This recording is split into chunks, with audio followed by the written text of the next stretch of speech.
오늘 우리에게 주신 하나님의 말씀은 이사야서 45장 18절과 19절 단 2절입니다. 제목을 다 함께 읽어보겠습니다. 혼돈하게 창조하시지도 아니하고 감추인 곳 캄캄한 땅에서 말씀하시지도 않으시며 혼돈 중에서 찾으라고도 하지 않으신 하나님. 아멘. 오늘의 말씀 45장 18절에서 19절까지 보면 아주 특이한 말씀이 나오게 됩니다. 18절 대저 여호와께서 이같이 말씀하시되 하늘을 창조하신 그는 하나님이시니 그가 땅을 지으시고 그것을 만드셨으며 그것을 견고하게 하시되. 이것은 누구나 다 아는 그리고 인정하는 사실입니다. 창조주 하나님이시죠. 그런데 그 뒤에 나오는 말씀, 혼돈하게 창조하지 아니하시고 사람이 거주하게 그것을 지으셨으니 라고 하는 이 말씀은 조금 창조주 하나님과 그렇게 우리가 평상시에 생각하지 못하는 부분이기도 합니다. 창조하지 아니하신 것이 혼돈하게 창조하지 아니하셨다라고 말씀하시는데, 사실 우리에게 익숙한 말씀은 질서 있게 창조하셨다, 온전하게 하셨다, 또는 완전하게 또는 선하게 창조하셨다라는 말씀은 익숙합니다. 그런데 혼돈하게 창조하지 아니하셨다고 말씀합니다. 왜냐하면 사람이 거주하게 그것을 지으셨기 때문이라고 합니다. 나는 여호와라 나 외에 다른 이가 없느니라. 19절 나는 감추어진 곳과 캄캄한 땅에서 말하지 아니하였으며 라는 이 말도 조금 특이합니다. 감추어진 곳과 캄캄한 땅에서 말하지 아니하였다. 사실 이렇게 말씀하신 본문이 성경에 있나라고 생각하시는 분들도 상당히 많이 있습니다. 아예 이렇게 말씀하신 부분이 기억나지 않거나 없다고 생각하시는 분도 꽤 많이 있습니다. 야곱 자손에게 너희가 나를 혼돈 중에서 찾으라고 이르지 아니하였노라. 이 말도 매우 특이한 말씀입니다. 혼돈 중에서 찾으라고. 이것을 표준세번역은 이렇게 번역하고 있습니다. 야곱의 자손에게 나를 허무하게 찾아라 하지도 않았다. 그렇죠. 혼돈 중에서 찾으라 라는 말은 허무하게 찾아라 또는 헛되게 찾아라 라고 번역할 수도 있습니다. 풀어서 이야기한다면 아무리 찾아도 찾을 수 없게 하시지 않으셨다라고도 바꿀 수 있는 말씀입니다. 여호와는 의를 말하고 정직한 것을 알리느니라. 아멘. 오늘의 제목의 말씀은 혼돈하게 창조하시지도 아니하고 감추인 곳 캄캄한 땅에서 말씀하시지도 않으시며 혼돈 중에서 찾으라고도 하지 않으신 하나님입니다. 혼돈, 감추인 것, 캄캄한 땅, 혼돈, 이것과 반대되는 것이 하나님, 여호와, 유일하신 하나님이라는 것을 명확하게 하고 있습니다. 오늘의 말씀 이사야서 45장 18절에서 19절까지는 사실 우리가 전에 했던 말씀하고 함께 생각하면 좋을 듯 합니다.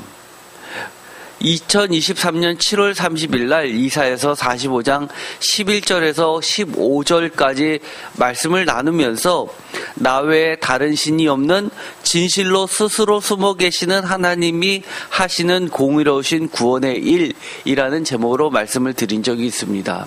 기억이 잘 나시지 않으시면 다시 한번 꼭 들어보시기 바랍니다. 오늘의 말씀 18절과 19절은 특별히 이 15절에 있는 말씀하고 깊이 연관이 되어 있습니다. 이사야서 45장 15절 다 함께 읽어보겠습니다. 구원자 이스라엘의 하나님이여 진실로 주는 스스로 숨어 계시는 하나님이시니이다. 아멘.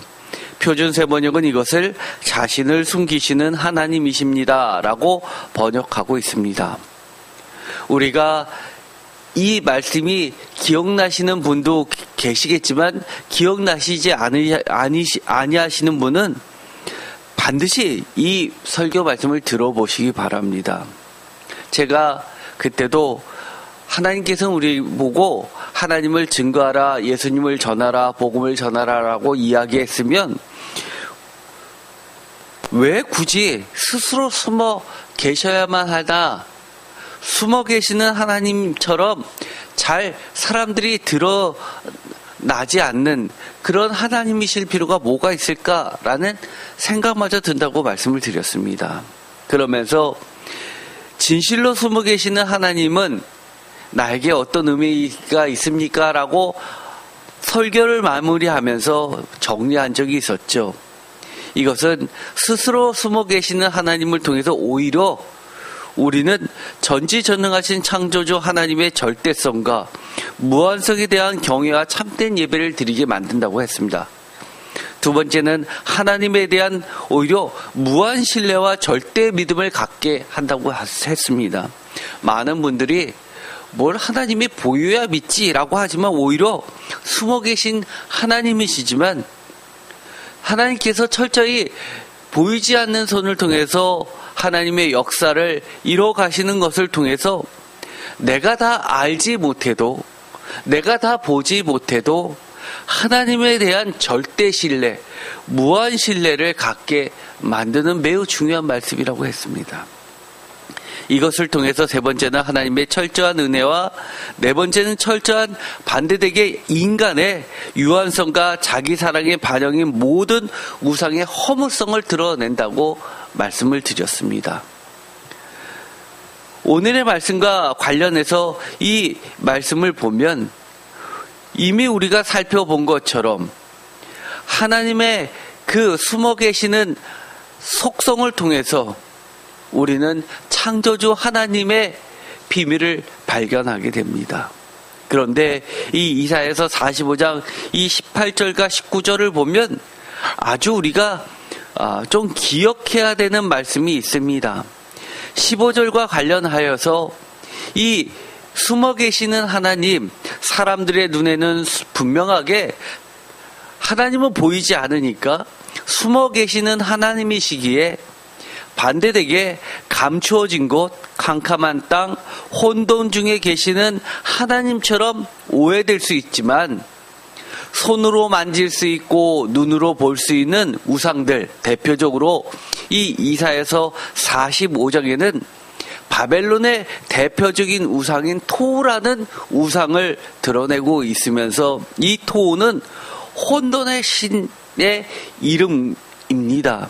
그래서 이 대표적 우상의 이름인 토우를 통해서 많은 바벨론의 사람들이 세상을 상징하고 있는 바벨론에 살고 있는 이 땅의 사람들이 자꾸 하나님을 무엇인가 내가 손으로 만져야 되고 또 눈으로 가시적으로 봐야지만 된다라는 그런 우상화에 대해서 전혀 달리 분명하고도 확실하면서도 의롭고 진실되게 말씀하시고 말씀으로 그치는 것이 아니라 행동하심으로 이 땅에서 역사하시고 다스리시는 창조주 유일하신 하나님임을 분명하게 밝히고 있는 본문입니다.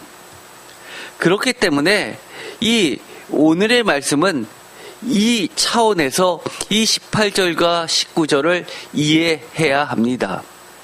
혼돈하게 창조하지 아니하시고 라는 이 18절의 말씀 시작과 19절에서 나를 혼돈 중에서 찾으라고 이르지 아니하였다. 즉 모든 우상들을 처음부터 끝까지 대표해서 이야기하면서 감추어진 곳, 캄캄한 땅, 바로 감추어진 것, 캄캄한 것, 이것도 다 사실은 우상의 이름입니다. 이와 비슷하게 사도 바울은 바로 이 무명의 도시 헬라 아덴, 그 중심에 서서 이름을 알 수 없는 신이라는 우상의 이름까지 이야기했던 것을 우리가 기억할 수 있듯이 여기서도 마찬가지로 모든 우상을 지칭하고 있습니다. 이것과 달리 하나님은 명확하게 숨어 계시지만 그 어떤 우상이 말할 수 없는, 알릴 수 없는 그런 명확하고 정직하고 의를 명확하게 말하고 있다고 이야기합니다. 하나님의 놀라우신 인도하심, 이것은 반드시 믿음의 눈으로 찾게 될 하나님의 선물인 섭리입니다. 성경의 용어 중에서 무엇을 알라, 특히 호세아서에서 이야기하는 것처럼 너희는 힘써 여호와를 알라라고 하는 알라, 알미란 것, 지식이라는 것은 세상의 지식과는 완전히 다릅니다. 세상의 지식, 상아탑이라고 하는 것은 지식과 근본적으로 다른 알무로 깊은 친밀한 관계 속에서 깨닫게 되는 전인격적인 알물 전제로 나의 이해 범위를 뛰어넘는 믿음과 신뢰를 바탕으로 하는 지식입니다. 즉, 믿음이 아니고서는 알고 깨닫고 이해할 수 없는 알미입니다. 예를 들어서 우리가 부부간의 알면 이런 지식을 나타내는 경우가 많이 있습니다. 예를 들어서 말로 뭐라고 설명할 수는 없는데 저 사람이 아니라고 하는 것은 증명할 수는 없는데 그 사람과 함께 보내온 시간, 그 사람에 대한 신뢰를 바탕과 믿음으로 해서 다른 사람에게 저건 아니야 라고 말할 수 있는 겁니다. 또 저 사람이 싫어하는 것은 왜 싫은지는 명확하게 이유를 들을 수는 없지만 분명하게 저 사람이 싫은 것을 알 수 있는 겁니다. 마찬가지로 하나님을 알라라고 하는 것은 하나님이 좋아하고 사랑하고 기뻐하시는 뜻을 알게 됨으로써 하나님이 과연 진짜로 어떠한 분이신지를 우리가 알게 되는 겁니다. 처음에는 그런 하나님과의 깊은 정말 친밀한 부부만이 알 수 있는 남들에게 밝힐 수 없는 비밀스러운 그런 매우 하빌의 친밀한 마치 신방에서의 그런 비밀스러운 알은 처음에는 지식적으로 접근하는 것에부터 시작됩니다. 예를 들어서 사도 바울은 하나님을, 예수님을 몰랐던 그들에게, 이방인들에게 하나님을, 예수님을 전파함으로써 지식적으로 알려주었습니다. 그러나 그 지식이 세상의 지식과는 다르게 우리들의 마음속에 심겨지고 마치 하나님의 나라가 겨자씨처럼 점점점 커지는 것처럼 우리를 믿음으로 숙성시키면서 성장시키면서 성숙시키면서 우리가 미처 깨닫거나 알지 못했던 또 다른 삶의 관계 속으로 나아가게 한다는 겁니다. 그래서 성경의 용어에서 하나님께서 알라라고 하는 이것은 명확하게 전인격적인 하나님의 관계 속에 믿음과 신뢰를 바탕으로 하는 지식입니다. 그래서 우리가 대학에 가서 학문적으로 아는 것과는 차원이 다른 겁니다. 그래서 이것을 섭리라는 말로 많이 이야기하는데 교회 용어 사전을 보면 기본적인 기독교의 교리와 신앙 가운데 섭리라는 것을 프로비던스라는 영어로 번역하고 있습니다. 이것은 하나님께서 영원전부터 혹은 창조 당시에 가지신 목적을 달성하기 위해 피조세계 전체에 행하시는 사역의 전 내용을 섭리라고 합니다. 즉 하나님께서 모든 피조물을 보존하시며 세계에서 생성하시는 모든 일에 행동하시며 만물을 그 정해진 목적으로 인도하시는 하나님의 사역을 말합니다. 그래서 아까 이사야서의 본문을 보면 혼돈 중에서 창조하시지 아니한 이유 중에서 땅에서 살게 하기 위하여라는 말이 들어가는 겁니다. 이는 라틴어의 프로, 앞에라는 말과 비데레라는 본다라는 뜻이 결합된 용어로서 눈앞에서는 하나님의 배려가 전혀 없는 것 같이 보이지만, 즉 보이지 않지만 하나님은 그 일을 미리 준비하시며 성취해 가고 계신다는 뜻이다라고 밝히고 있습니다. 이것이 곧 섭리라고 표현합니다.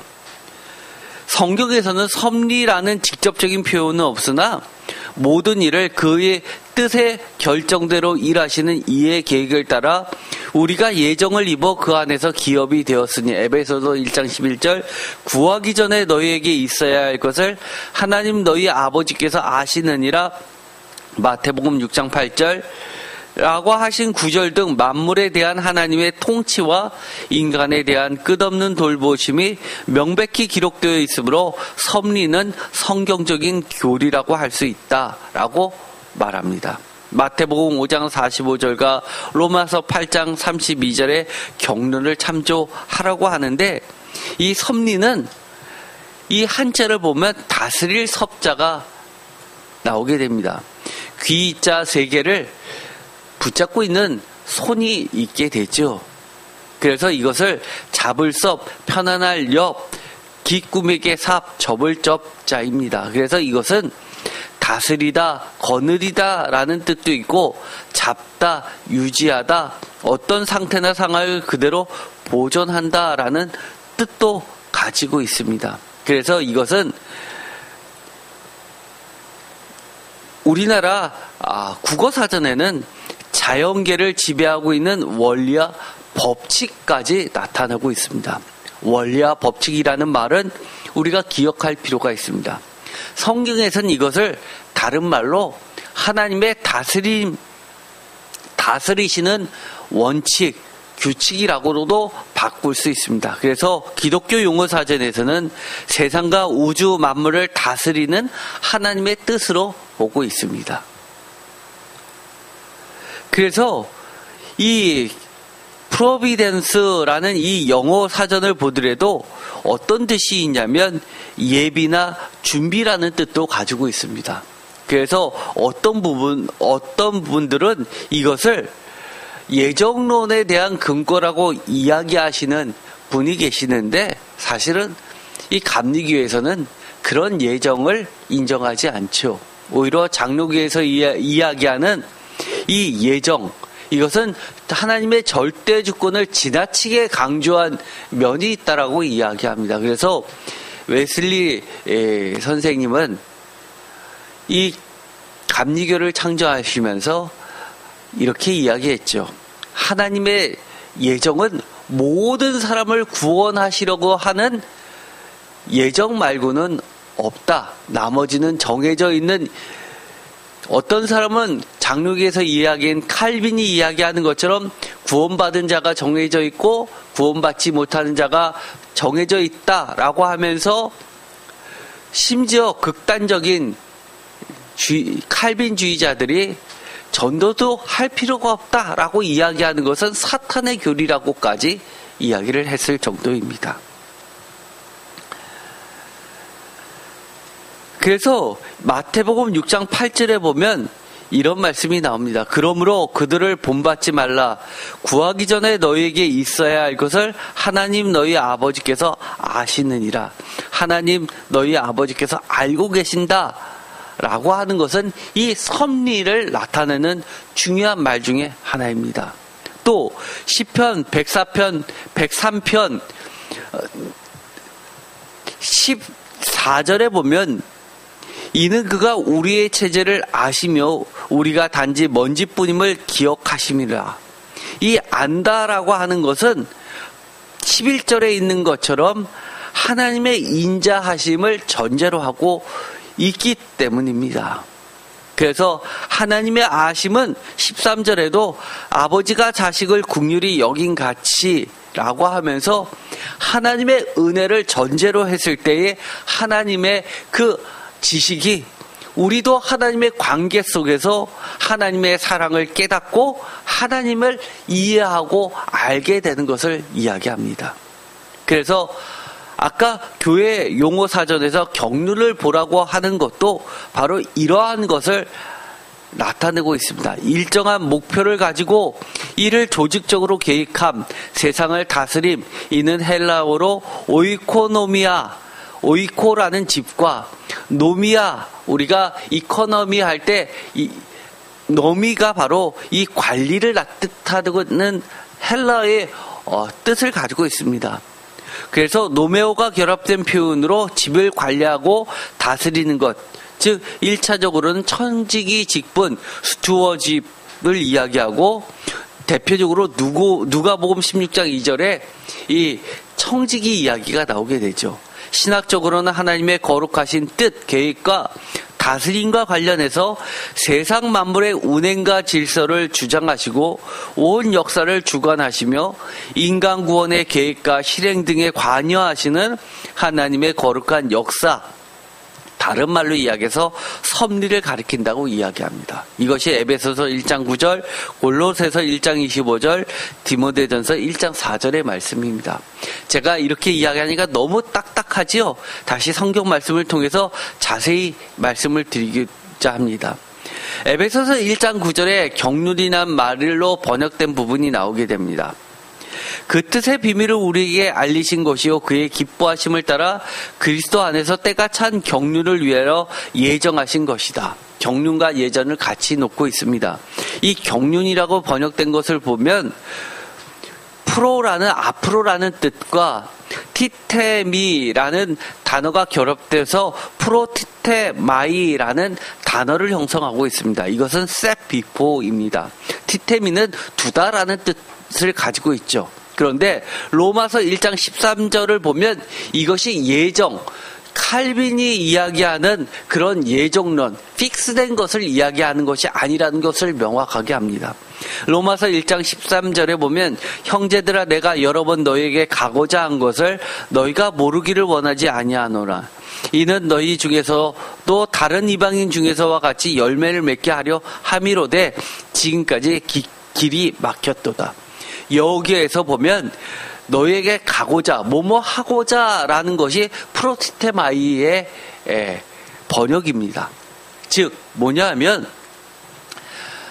유명한 신약자가 자기가 학회를 가기 위해서 유럽으로 비행기를 타고 가는데 이 그리스로 가는 비행기를 타니까 우리가 비행기를 타면 어디 목적지를 가면 목적지가 몇 분 남았습니다라고 마지막에 안내가 뜨는데 바로 이 목적지를 나타내는 말이 흔히 성경에서 예정이라고 또는 경륜이라고 했던 이 단어와 똑같은 헬라어였다는 것을 알게 되고 이거지라고 했다고 합니다. 바로 성경에서 뭐뭐 하고자 하려는 목적을, 뜻을 나타내는 것입니다. 그런데도 불구하고 이것이 뭐뭐 하려는 계획은 있었지만, 목적이 있었지만 길이 막혔다고 이야기합니다. 하나님은 우리 모두를 구원시키고 죄인 모두를 구원시켜서 의인으로 하나님 나라에 들어가게 하려는 계획을 갖고 계시지만 우리의 완고함과 그리고 사탄의 괴락과 거기에 넘어지는 연약함으로 많은 이들이 하나님의 뜻에 참여를 못하는 경우들이 발생하게 됩니다. 전적인 우리의 잘못, 책임성을 강조하고 있죠. 이것이 바로 하나님의 일하시는 방식, 원칙, 경륜이라고 하는 겁니다.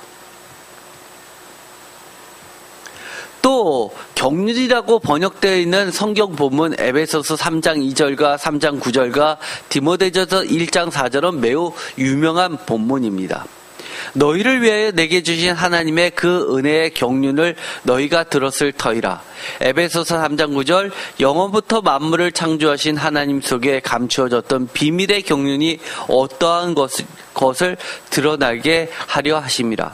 신하와 끝없는 족보에 몰두하지 말게 하려 함이라. 디모데전서 1장 4절. 이런 것은 믿음 안에 있는 하나님의 경륜을 이룸보다 도리어 변론을 내는 것이다. 여기서 보면 모두 경륜이 들어가는데 이것은 아까 교회 용어 사정에서 섭리라고 번역된 것과 같은 단어입니다.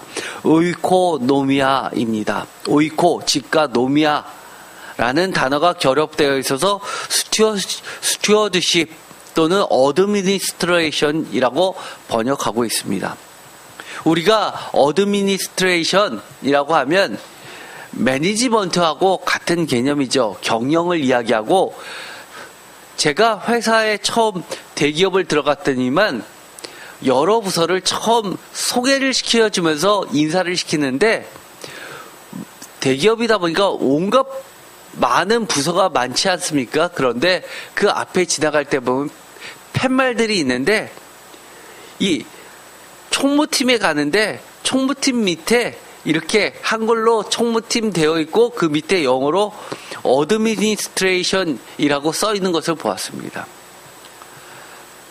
그래서 내가 알고 있는 단어와 이 번역이 틀리네 그러면서 총무팀을 이렇게 번역하는구나도 그때 처음 알았습니다. 전체를 관리하고 유지하고 하는 경영의 그 스튜어드십이 들어가 있는 겁니다.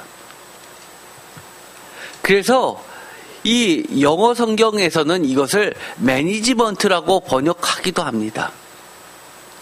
성경을 보면 이렇습니다. 이사야서 45장 2절에 보면 흑암 중에 보관된 보화 이야기가 나옵니다. 2절, 내가 너보다 앞서가서 험한 곳을 평탄하게 하며 논문을 쳐서 부수며 새핏장을 꺾고, 3절, 내게 흑암 중에 보화와 은밀한 곳에 숨은 재물을 주어 내 이름을 부르는 자가 나 여호와 이스라엘의 하나님인 줄을 내가 알게 하리라. 4절, 내가 나의 종 야곱, 내가 택한 자 이스라엘, 곧 너를 위하여 내 이름을 불러 너는 나를 알지 못하였을지라도 내게 칭호를 주었노라. 이 구절은 사실은 이사야서 45장 1절에 나오는 그 유명한 이 메시아에 대한 이야기가 소개되고 있습니다. 아주 성경에서 독특하게 이곳에만 나와 있는 거죠. 성경에 딱 두 군데 나오는 메시아인데 매우 특이한 메시아. 바로 이방인 중에서 하나님께서 기름 부음을 받은 고레스에 대해서 나오는 장면입니다. 그러면서 이 고레스에게 해주셨던 말씀입니다.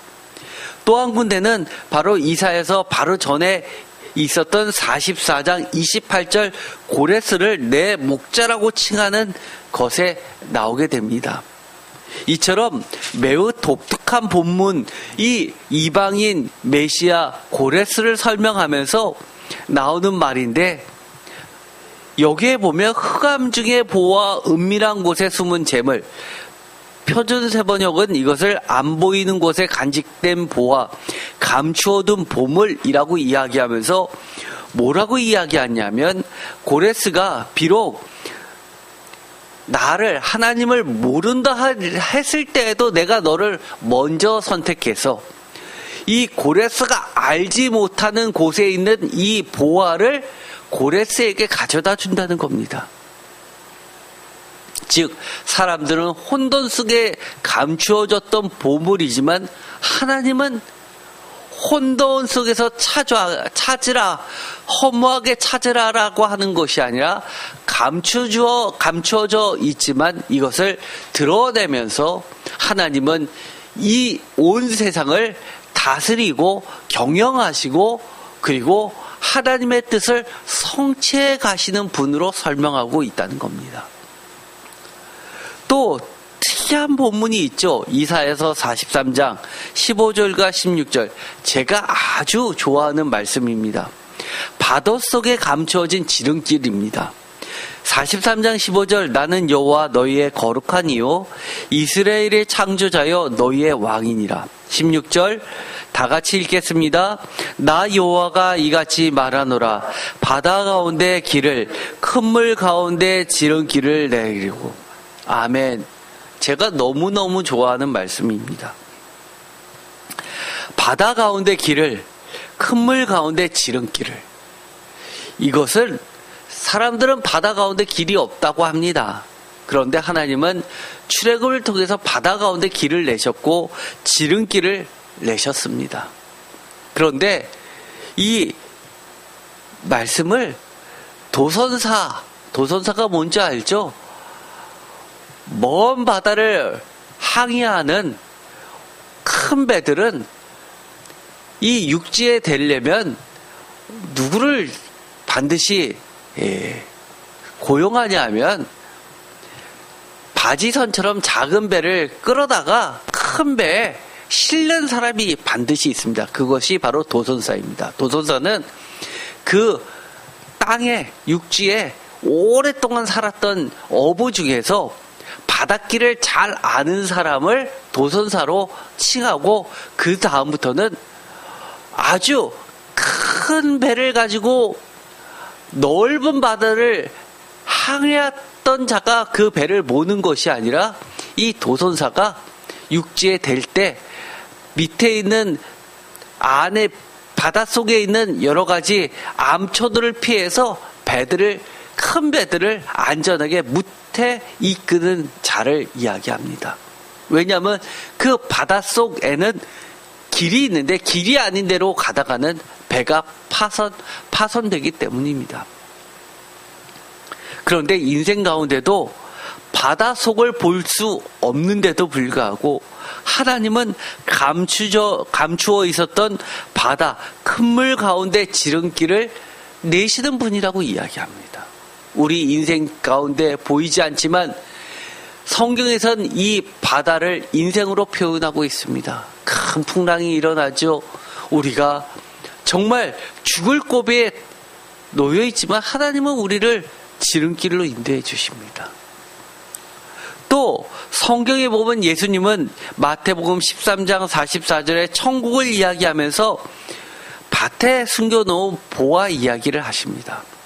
천국은 마치 밭에 감추인 보화와 같으니 사람이 이를 발견한 후 숨겨두고 기뻐하며 돌아가서 자기의 소유를 다 팔아 그 밭을 사느니라. 그 밭, 보화가 감춰져 있는 이 땅, 복음이죠. 예수님을 모든 것을 걸고 자신을 헌신하면서 사는 자들을 이야기합니다.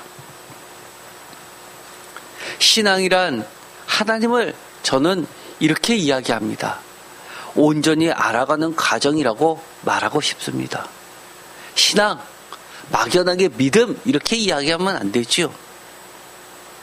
신앙이란 하나님을 온전히 알아가는 과정에 있는데 이 하나님을 온전히 알려면 우리는 믿음을 통해서 알게 되며 하나님을 점차 깊이 교제하도록 알게 되는 것 자체가 하나님의 은혜입니다. 교제입니다. 하나님과의 사귐이 우리는 믿음을 통해서 가능해지는 겁니다. 그런데 이것을 저는 하나님의 은혜라고 이야기합니다.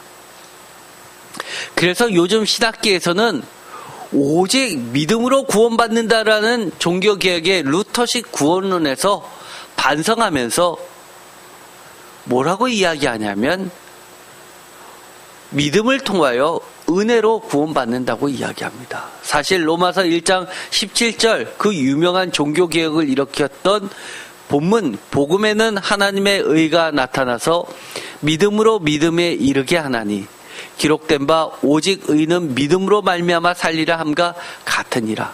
표준 세번역으로 읽어보면 하나님의 의가 복음에 나타났으며 믿음으로 믿음에 이르게 합니다. 이것은 성경에 기록된 바 의는 믿음으로 살 것이다 한 것과 같습니다. 사실 이 성경 원문에는 오직이라는 말이 없는데 교리적 번역을 하면서 의역해서 오직이라는 말을 덧붙여서 개역개정에서는 번역하고 있습니다. 바울은 심지어 의인은 자신의 믿음으로 살 것이다 라는 구약 성경 본문을 자신의 라는 말을 빼고 이 믿음이라는 절대 믿음으로 바꿔 놓기까지 했습니다. 그런데 왜 이런 말을 했을까요? 이것은 매우 중요합니다. 이것에 대한 반성으로 믿음을 통해 은혜로 구원받는다. 영어로 하면 salvation by grace, through faith입니다. 은혜로 구원을 받습니다. by faith가 아니라 by grace. 그러나 믿음을 through faith라고 합니다. 에베소서 2장 4절 다 같이 읽겠습니다. 긍휼이 풍성하신 하나님이 우리를 사랑하신 그 큰 사랑을 인하여 허물러 죽은 우리를 그리스도와 함께 살리셨고 너희는 은혜로 구원을 받은 것이라. 은혜로 구원을 받았습니다 라고 번역합니다. 영어로 읽어보면 명확합니다. It is by grace you have been saved. by grace라고 이야기합니다. 뿐만 아닙니다. 에베소서 2장 7절 이는 다 같이 읽겠습니다. 그리스도 예수 안에서 우리에게 자비하심으로써 그 은혜의 지극히 풍성함을 오는 여러 세대에 나타내려 함이라. 너희는 그 은혜에 의하여 다 같이 읽겠습니다. 믿음으로 말미암아 구원을 받았으니 이것은 너희에게서 난 것이 아니요 하나님의 선물이다. 행위에서 난 것이 아니니 이는 누구든지 자랑하지 못하게 하려 함이라. 아멘. 이 8절 너희는 그 은혜에 의하여 믿음으로 말미암아 구원을 받았으니 이것은 너희에게서 난 것이 아니요 하나님의 선물이라. 표준세 번역은 여러분은 믿음으로 말미암아 은혜로 구원을 받았습니다. 이것은 여러분에서 난 것이 아니요 하나님의 선물입니다. 영어로 번역하면 이렇습니다. For it is by grace, by faith가 아니라 by grace. You have been saved through faith입니다. Through faith. And this is not from yourselves. It is the gift of God. 하나님의 선물입니다. 왜 이런 이야기가 되었냐 하면 바로 하나님의 일방적이고도 우선적인 사랑과 선물로서의 전적인 은혜의 말씀에 보다 주목하고 있기 때문입니다. 우리가 믿음으로 구원받았다라는 종교개혁을 통해서 점차 개신교가 오늘날의 21세기에 와서는 마치 유대교들이 행위로 구원받은 것처럼 이 믿음을 자신의 믿음의 행위로 착각하고 있기 때문입니다. 그래서 내가 새벽기도 빠지지 않고 또 11조 내고 선행을 베풀면 구원이 마치 자판기의 커피처럼 반드시 보장받은 것처럼 생각하기 쉽기 때문입니다. 그러나 성경은 그렇게 이야기한 믿음은 단 한 구절도 없습니다. 믿음은 무엇이냐라고 했을 때 구약부터 신약까지 일관되게 피스티스 하나님의 신실하심을 1차적으로 이야기하고 피스티스 하나님의 신실하심에 기초한 믿음을 이야기합니다. 그래서 피스티스 믿음이라는 것은 두 가지 뜻을 가지고 있습니다. 1차적 의미는 하나님의 신실하심이고 2차적인 뜻은 믿음입니다. 그래서 이것을 뭐라고 이야기하면 이 구절 믿음을 이야기할 때 계속해서 앞뒤로 이야기하는 것은 하나님의 자비하심, 하나님의 사랑, 하나님의 이 은혜를 전제로 하고 있고 끝에도 마찬가지로 하나님의 선물인 하나님의 은혜를 이야기하고 있습니다. 왜냐하면 이것은 행위에서 난 것이 아니니 누구든지 자랑하지 못하게 함이라. 내가 믿음이 있으면 얼마나 있습니까? 우리가 백부장의 믿음처럼 칭찬받는 믿음입니까? 그렇게 손들고 하나님 앞에 당당히 나올 수 있는 사람 여기에 한 명이라도 있습니까? 저는 없습니다. 제가 이렇게 강단에 서서 하나님의 말씀을 선포할 수 있는 것은 전적인 하나님의 은혜를 증거하고 고백하기 때문에 가능한 겁니다. 그래서 요즘에는 그 누구도 자신의 행위가 아닌 구원이 철저히 하나님의 은혜임을 믿음을 통해서 깨닫게 되고 비로소 믿음을 통해서 스로 페이스를 통해서 하나님을 알아가게 되고 하나님과 교제하게 되고 결국은 하나님을 고백하게 되는 겁니다. 이는 오늘날 개신교마저도 하나님의 신실하신 피스티스에 기초한 믿음마저 자신의 인간적, 육체적, 연약하고 불완전한 믿음을 유대교의 행위 구원으로 변질시키는 것으로부터의 경종이라고 할 수 있습니다. 이러한 하나님의 은혜 배경엔 바로 하나님의 경륜 또는 섭리, 다른 말로는 나보다 먼저 나를 사랑하신 하나님의 사랑인 선제적 은총이 있었다고 말합니다. 선제적 은총, 이것은 선행 은총이라는 말로도 바꾸어 표현합니다.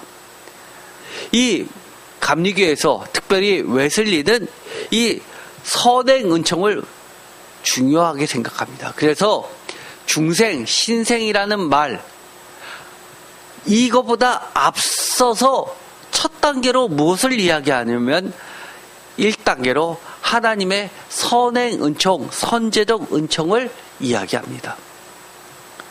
그 맨 나중은 그리스도의 완전입니다. 거듭나서 그것이 다가 아니라 하나님의 그리스도인의 완전에까지 나가는 것을 이야기합니다. 즉 하나님을 온전히 알게 해주시는 믿음마저도 하나님의 은혜요, 하나님의 섭리요, 하나님의 비밀스러운 경륜이요, 모두가 하나님의 선제적 은총인 나보다 나를 먼저 사랑하신 하나님의 사랑이라는 겁니다.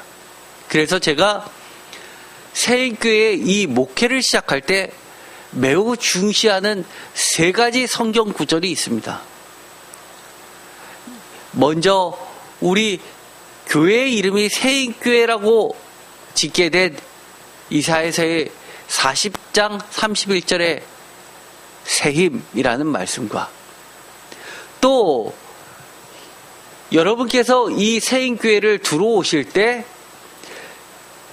예배실에 들어오기 전에 문을 열 때 문 앞에 써 있는 말씀, 진리가 너희를 자유하게 하리라는 요한복음의 말씀, 또 성전을 찾으면서 성전 계단을 올라오면서 2층으로 올라오는 계단 가운데 써있는 요한일서의 말씀, 바로 하나님은 사랑이시니 하나님이 나보다 먼저 우리를 사랑하셨다는 이 선제적 은총, 선행 은총, 이 3가지 본문을 저는 이 목회의 디딤돌로 생각하고 있는 겁니다.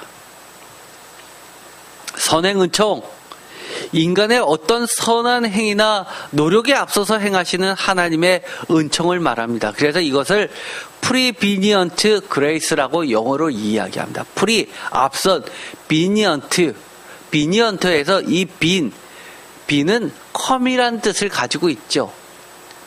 그래서 우리가 컴바인 이런 말이 있죠. 함께 오는 겁니다.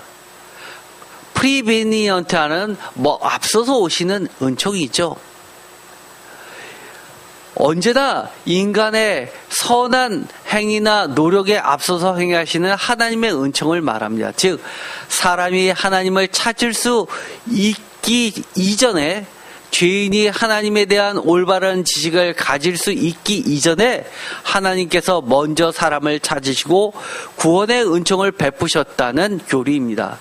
그 사람 안에 빛을 조명해 주셨다는 일명 선제적 은총입니다. 성경은 인간이 먼저 하나님을 사랑한 것이 아니라 하나님이 우리를 먼저 사랑하셔서 예수를 이 땅에 보내셨고, 요한복음 3장 16절, 요한일서 4장 19절, 하나님께서 그의 기쁘신 뜻을 따라서 우리에게 소원을 두고 행하도록 우리 안에 역사하신다고 가르치고 있습니다. 빌립보서 2장 13절. 이것이 바로 프리비니언트 그레이스입니다. 선행하는 앞선 프리시딩을 말합니다. 그런데 이것을 영어로 번역할 때 예측하고 얘기하고 라고 번역하면 예정론처럼 생각하기 쉽습니다.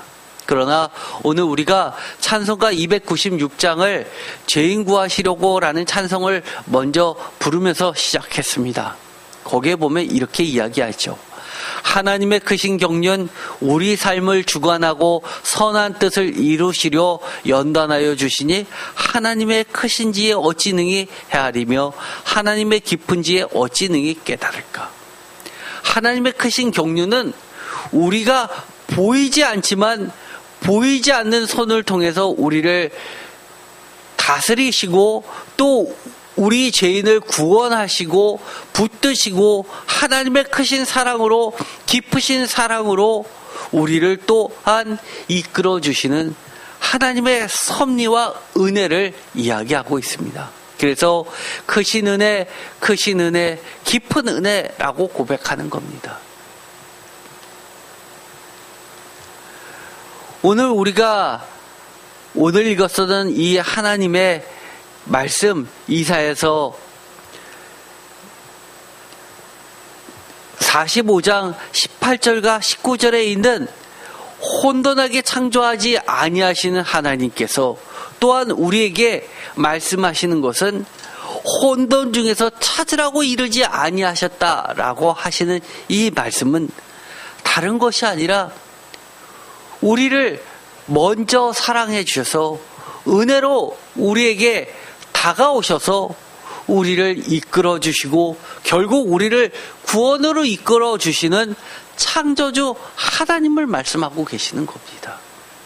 그래서 이 땅에 우리가 자꾸 하나님을 보이는 것으로 만지고 싶어 하는 것으로 하나님의 은혜와 복을 우리가 보고 만지고 우리가 느끼는 것으로만 자꾸 만들려고 하는 인간의 욕심을 하나님은 그것이 아니라고 이야기합니다.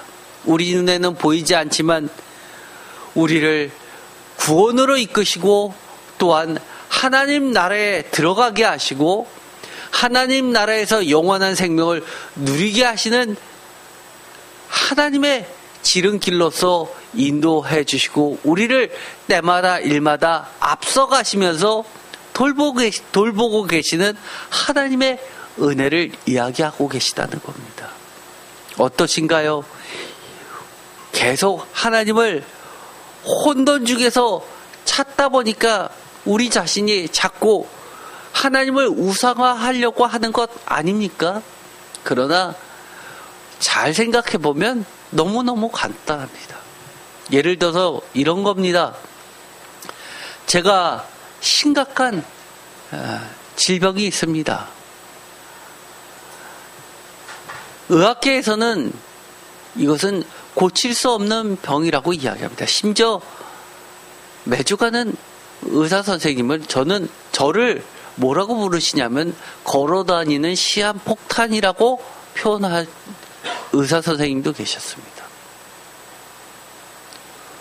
오늘 멀쩡하다가도 오늘 갑자기 쓰러져서 생을 마감한다 하더라도 전혀 이상할 것이 없다고 이야기합니다. 누가요? 저를 응급실에서 수술해 주셨던 주치의가 했던 말입니다. 그러면서 저에게 저의 병의 심각성을 설명을 해 주었습니다. 그런데 제가 그것을 알면 뭐합니까? 이해하면 뭐합니까? 저는 하나님께 간구합니다. 또 저를 사랑해 주시는 성도님들도 그렇게 기도하고 있습니다. 제가 알든 모르든 저의 생명을 지켜주시고 붙잡아 주시고 또 인도해 주시고 끝까지 하나님을 증거하고 예수님의 복음을 전파하게 해주신 분은 하나님을 믿고 있기 때문에 성도님이나 저나 모두 이 세인교회에서 지금도 신앙생활을 하면서 하나님과 교제하고 있는 것 아닙니까? 저는 저의 질병에 대해서 박사가 되고 싶지 않습니다. 또한 제가 저의 질병을 이야기할 때 저와 같은 일을 다른 사람이 두 번 다시 겪지 말라고 소개하는 것도 아닙니다. 저를 치료해줬던 그 병원의 기술이 좋다고 이야기하고 싶지도 않습니다.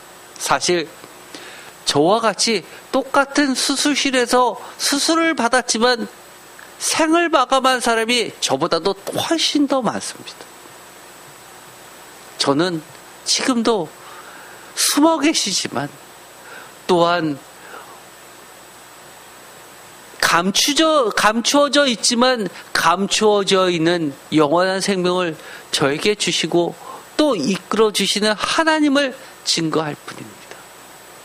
왜냐하면 저보다도 저를 먼저 사랑해 주시고 저보다 앞서가셔서 때마다 일마다 저를 도와주시는 하나님이 계시기 때문입니다. 제가 오늘 이 설교를 마치면서 이런 말씀을 드리고 싶습니다. 하나님의 말씀으로 대체해서 말씀드리고 싶습니다. 바로 18절과 19절입니다. 다 함께 다시 한번 읽으시면서 하나님이 각자 있는 나에게 해 주시는 말씀이라고 부탁이라고 읽었으면 좋겠습니다. 다 같이 읽겠습니다.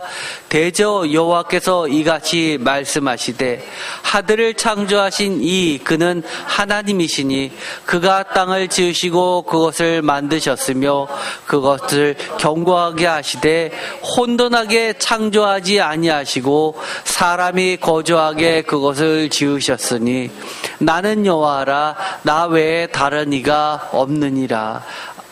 아멘. 사람이라는 말 대신에 여러분의 이름을 읽어서 읽으셨죠? 19절도 읽겠습니다. 나는 감추어진 곳과 캄캄한 땅에서 말하지 아니하였으며 야곱 자손에게 너희가 나를 혼돈 중에서 찾으라고 이르지 아니하였노라. 나 여호와는 의를 말하고 정직한 것을 알리느니라. 아멘. 야곱 자손에게 라는 말 대신에 여러분의 이름을 넣어서 읽으셨죠? 네, 그러기를 바랍니다.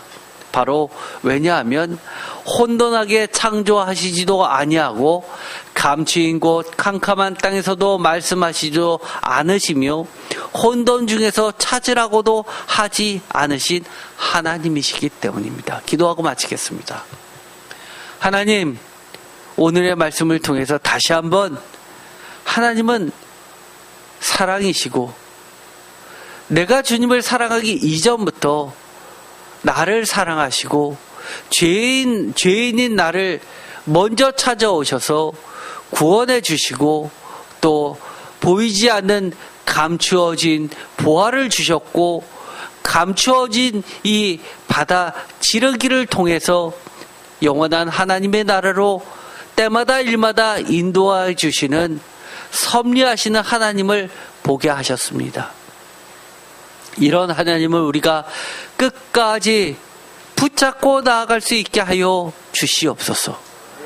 하나님을 믿는다 하면서 자꾸 우리 눈에 보이고 내가 아는 범위 내에서 하나님을 믿으려 하지 않게 하시고 철저히 내가 다 이해할 수 없어도 지금까지 하나님과의 깊은 교제를 통해서 알고 깨닫고 성경 말씀을 통해서 알려주시는 그 하나님의 신실하신 그 믿음을 기초로 하여 하나님을 쫓아가게 하여 주옵소서. 하나님의 그 크신 그 사랑이 우리를 감쌉니다.